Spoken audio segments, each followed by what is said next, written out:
마태복음 10장 34절에서 42절 말씀 보겠습니다. 오늘 말씀의 제목을 가장 가치 있는 일, 세 가지. 이 가치를 모르면은 손해보는 인생을 살게 됩니다. 제가 아프리카에 있었을 때 다이아몬드를 가지고 백인들이 와서 초콜릿 하나하고 또는 옷 한 벌하고 다이아몬드로 바꿔갔다는 얘기도 많이 들었어요. 영국에서 실제 있었던 일인데, 그 영국의 런던에 있는 한 악기점에 어떤 할아버지가 바이올린을 하나 들고 와가지고 그 악기점의 주인이었던 베츠라는 사람이 일긴이, 오늘날로 말하면 5불 정도 주고 그 바이올린을 샀어요. 근데 그 바이올린을 먼지를 털고 또 안을 자세히 나중에 들여다보니까 안토니오 스트라디바리 1704년 제작 이렇게 써 있는 거예요. 근데 그게 그동안 오랫동안 찾았던 200년 동안 실종되고 행방불명됐던 바이올린의 거장 스트라디바리가 제작한 바이올린이었어요. 뭐 돈 주고 살 수 없는 그런 바이올린이었는데 그 할아버지가 가치를 몰랐기 때문에 5불 정도의 가격에 팔아 넘겼던 것입니다. 이 가치를 알아주지 못하면 굉장히 큰 손해를 봅니다. 구약에서도 창세기에 보시면 에스가 장자권의 가치를 알아보지 못하고 팥죽 한 그릇에 야곱에게 팔아 넘기죠. 이 가치를 모르면 큰 손해를 보게 되어 있습니다. 오늘 본문에 주님께서 이 세상에서 가장 가치 있게 보시는 세 가지가 있는데, 그것은 첫 번째 신앙을 지키는 것, 두 번째는 복음을 전파하는, 세 번째는 그 복음 전파하는 사역자를 대접하는 것. 냉수 한 그릇이라도 상이 있을 만큼 그렇게 가치 있게 여기십니다. 이 세 가지를 가지고 오늘 말씀 나눠보겠습니다. 첫 번째, 주님은 신앙을 지키는 것을 가장 가치 있게 여기십니다. 오늘 이 본문을 봐보시면 가족과 불화하더라도 원수가 되고 목숨을 버려도 좋을 만큼 그렇게 가치 있게 주님께서 여기셨습니다. 신앙을 갖는 거, 그것도 굉장히 중요하죠. 그러나 그 신앙을 유지시키는 것이 그렇게 어렵다는 것입니다. 엄청난 반대에 부딪히고 핍박과 죽음까지 각오해야 된다고 말씀하십니다. 그럼에도 불구하고 신앙은 어떤 손해를 보더라도 다른 것과 바꾸어서는 안 된다. 엄청나고 소중한 가치이기 때문이다. 그렇게 말씀하십니다. 오늘 본문 34절부터 보시겠습니다. 내가 세상에 화평을 주러 온 줄로 생각하지 말라. 화평이 아니요 검을 주러 왔노라. 내가 온 것은 사람이 그 아비와 딸이 어미와 며느리가 시어머니와 불화하게 하려 함이니 사람의 원수가 자기 집안 식군이라. 그 전 구절에 보시면, 어제 보시면, 누구든지 사람 앞에서 나를 시인하면 나도 하늘에 계신 내 아버지 앞에서 저를 시인할 것이다. 이렇게 시인하고 예수 그리스도를 구주로 삼고 살아간다는 것 자체가 계속적인 시인을 하면서 살아야 된다는 현재 진행형으로 써 있습니다.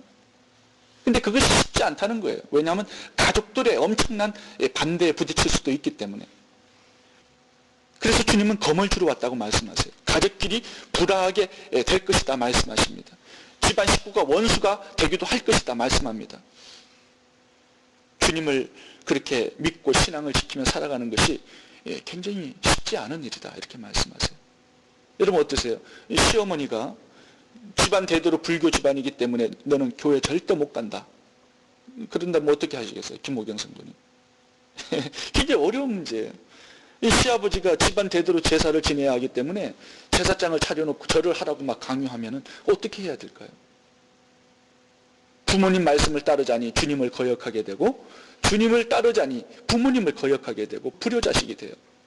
남편의 말을 따르자니 주님을 부인해야 되고, 주님을 믿으려 하니까 남편과 불화하게 되고 가족과 원수가 되고 이렇게 된단 말이죠. 분란이 일어난단 말이죠.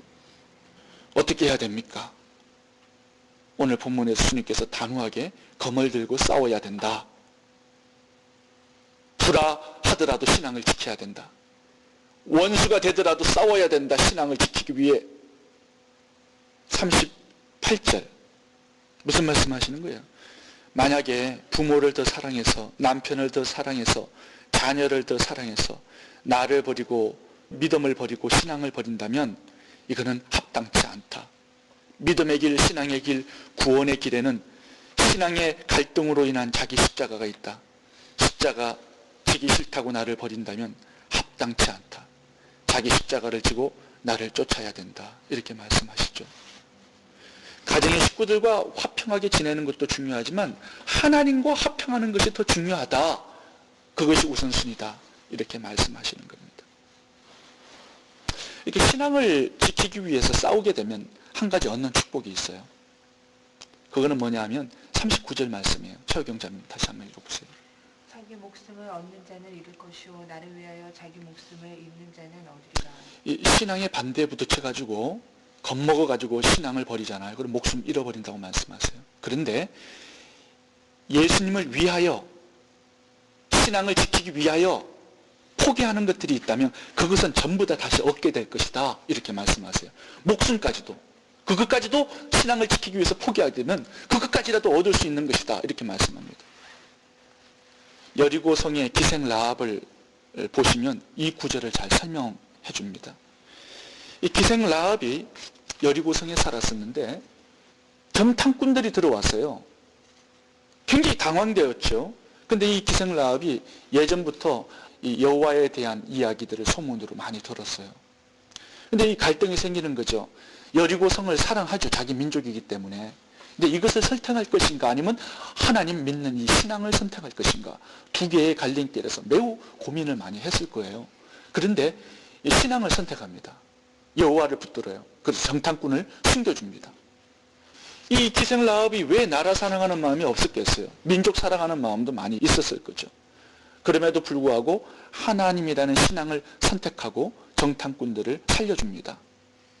어떻게 돼요? 나중에 여리고성이 무너지죠. 모든 사람이 다 죽었죠. 그런데 라합이 구원을 받습니다. 그런데 그의 가족까지 살리는 이 은총을 받습니다. 그리고 나중에 어떻게 돼요? 라합은 살몬이랑 결혼하고 보아스를 낳아요. 보아스는 오벳을 낳고 오벳은 이새를 낳고 이새는 다윗을 낳고 그리고 라합이 결국은 예수 그리스도의 조상이 됩니다. 결국 신앙을 선택하면 나만 사는 것뿐 아니라 내 온 가족이 구원을 잃고 결국 살아난다 이것입니다. 그러니까 어떤 불이익에도 어떤 핍박에도 신앙을 끝까지 지키는 것이 주님께서는 이 세상에서 가장 가치 있는 일로 여기시는 것입니다. 지금은 비록 아프고 섭섭할지 모르지만 내가 구원받는 길이고 가족과 친구와 친척을 생명의 길로 인도할 수 있는 길입니다. 사자밥이 되고 불에 태워지고 얼음구덩이에 던져져도 이 신앙은 내가 지켜야 할 만큼 가장 가치 있는 일이에요. 신앙을 지키면서 세상과 타협하지 말고 또 가족과 친구와 그 누구와도 타협하지 말고 이것을 끝까지 잘 지켜낼 수 있기를 바랍니다. 두 번째, 주님은 복음 전파자를 가장 가치 있게 여기십니다. 40절 말씀 봐보시겠습니다. 너희를 영접하는 자는 나를 영접하는 것이요 나를 영접하는 자는 나 보내신 이를 영접하는 것이니라. 주님은 복음 전파자의 가치를 대단하게 여기시는데 자기 자신과 동일시합니다. 나를 영접하는 것이 복음 전파자, 제자들을 영접하는 것이다. 제자들을 영접하는 것이 바로 예수 그리스도를 영접하는 것이다. 그리고 뒤에 뭐예요? 나를 보내신 하나님 아버지를 영접하는 것이다. 이렇게 말씀하세요. 그러니까 주님의 제자로 살아가는 것이 복음을 전파하는 자로 살아가는 것이 얼마나 소중하고 가치 있는 삶인지 주님께서 깨달으라 이렇게 말씀하시는 거죠. 그 베드로가 어느 날 주님께서 나를 따라오느라 내가 너희를 사람 낚는 어부가 되게 하리라 그렇게 하셨을 때 즉시 배와 그물을 버려두고 주님을 따랐습니다. 세관에 앉아있던 세리 마태도 마찬가지죠. 즉시 모든 것을 버려두고 주님을 따랐어요. 왜요? 그것이 가장 가치 있는 것을 깨달았기 때문에 그래요. 근데 어느 부자 청년은 돈이 많았기 때문에 마태복음 19장에 보시면은 나를 따르라고 했을 때 돈이 많아가지고 근심해가지고 집으로 돌아갔다는 얘기가 있습니다. 복음 전파 이것이 가장 가치 있는데 그 가치를 모르고 살아가는 사람들이 많이 있습니다. 주님께서 왜 우리를 불러서 사람 낚는 어부로 만드셨을까요? 복음 전파가 가장 가치 있는 것이기 때문에 그래요. 예수님께서는 33년 인생을 천국 복음을 전파하시면서 살아가셨습니다. 그것이 가장 가치 있었기 때문에 그래요. 그리고 죽으시고 부활하시고 이제 승천하시면서 마지막 지상명을 주십니다. 땅끝까지 복음을 전파하라. 이 가장 가치 있는 것이 복음 전파자가 되는 것이에요. 요한계시록 1장에 보시면 예수님이 촛대 사이로 다니시면서 별을 붙들고 계세요. 주의 사자들을, 주의 종들을 이렇게 붙들고 계십니다. 가장 가치 있기 때문에 거기서 붙들고 계시는 거예요. 복음 전파자의 가치를 잘 말해주는 성경 구절이 하나 있는데 로마서 11장 13절 말씀입니다. 내가 이방인의 사도인 만큼 내 직분을 영광스럽게 여기노니.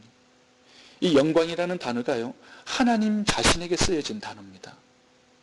사도 바울이 그것을 깨닫고 내 직분이, 이 사도의 복음 전파자의 이 사명이 하나님의 영광만큼 그렇게 소중하고 가치 있는 것이다. 이렇게 말씀합니다. 복음 전파자를 주님께서 가장 가치 있게 여기시는데, 세 번째는 이 복음 전파자를 대접하는 것을 또한 주님께서 가장 가치 있게 여기십니다. 오늘 본문의 세 번째 대지가 주님께서 말씀하시고자 하시는 핵심입니다. 복음 전파자를 대접하는 것, 이것이 상이 있다고 말씀하십니다. 41절 제가 읽겠습니다. 40절부터 한번 읽어볼까요? 김홍경 성도님 한번 좀 읽어주세요.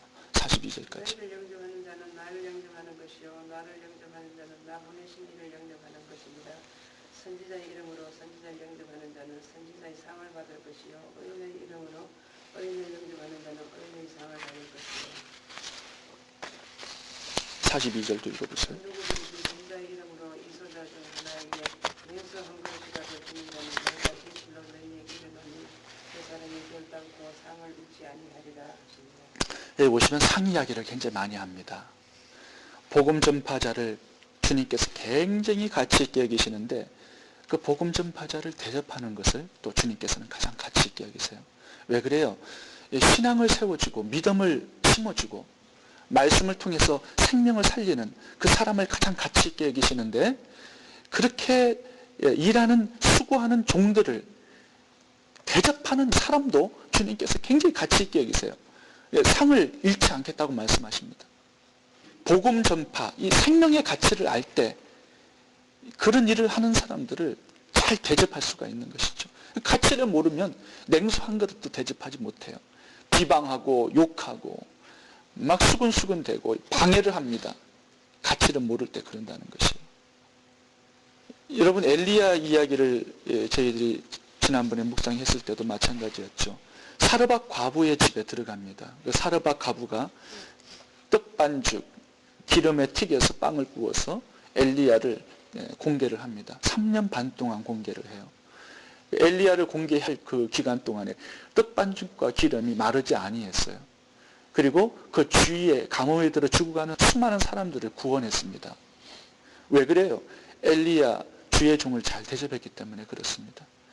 또 엘리사를 자기 집에 모셔서 다락방을 만들고 침상을 만들고 탁자를 만들고 거기에 엘리사가 잘 사역할 수 있도록 공개했던 여인이 있습니다. 수넴 여자. 이 수넴 여자는 가정에 자기 아들이 죽었을 때 이 엘리사가 가서 살려냅니다. 죽음에서 부활하는 기적을 경험케 하시고 또 나중에는 잃었던 자기의 그 토지를 다시 되찾을 수 있도록 하나님께서 축복해 주세요. 주의 종을 대접해서 가장 큰 축복을 받았던 여인이 아까 얘기했던 기생 라합입니다. 정탐꾼들을 숨겨주어서 정말 이 한 번 친제로 베푼 요것이 길이길이 이 기생과 그의 가족을 위대하게 만들어졌던 비결이에요. 주님께서는요, 주의 종들의 가치를 깨닫고 그들의 수고를 가치 있게 여기고 물 한 그릇이라도 대접해주는 사람을 결코 주님께서는 잊지 않겠다고 말씀하십니다. 단 한 번의 이 친제를 베풀었던 기생 라합도 주님의 조상으로 그렇게 축복을 해주셨습니다. 주님께서는 물 한 잔이라도 대접하는 그 친제를 잊지 않고 반드시 상을 주겠다고 말씀합니다. 40절 한번 보시겠습니다. 너희를 영접하는 자는 나를 영접하는 것이요. 주의 종을 영접할 때 예수 그리스도를 영접하는 축복을 받는다고 말씀하시고요. 41절 봐보시면 선지자의 이름으로 선지자를 영접하는 자는 선지자의 상을 받을 것이다. 의인의 이름으로 의인을 영접하는 자는 의인의 상을 받을 것이다. 선지자의 상을 받기 원하세요? 하나님 보내신 선지자를 영접하면 됩니다. 그리고 의인의 상을 받기 원하세요? 하나님이 인정하시는 의인을 영접하고 친절을 베풀면 됩니다.